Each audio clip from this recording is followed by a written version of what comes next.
All the way from Kaduna State, where the federal government has welcomed deportees from Turkey who have reported mistreatment and unjust arrests by the Turkish authorities. At the Nnamdi Azikiwe International Airport, some of the returnees struggled to recount their experiences as they emphasized the urgent need for international protections for migrants. Uloma Onyemachi reports.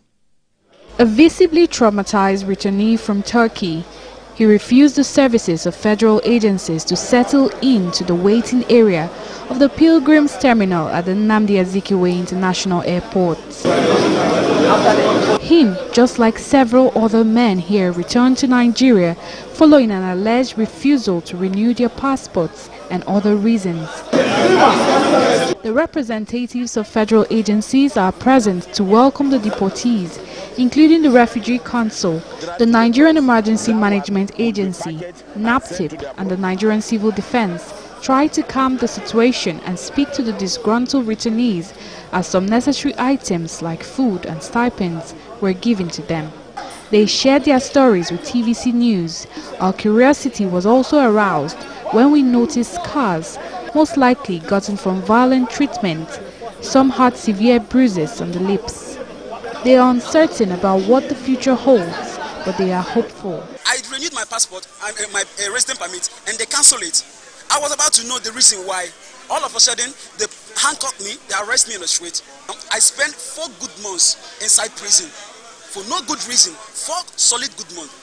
Eating bread and water. They said every foreigner should leave the country if you don't have Kiminik, if you don't have resident. So around September last year, so they caught me when I was coming back from work. I don't know where to start again.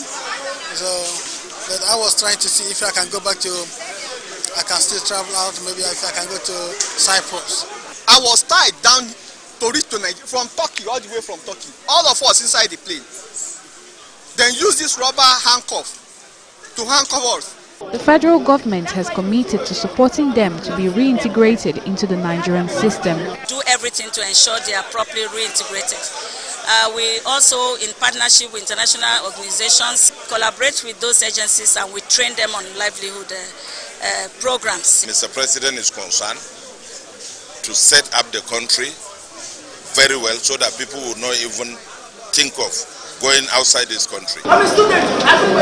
Some returnees from the Middle East country have stayed even more than a decade. They are hoping to start their lives again in Nigeria from the scratch, and they are seeking the federal government support. Uloma Onyemachi, TVC News, Abuja.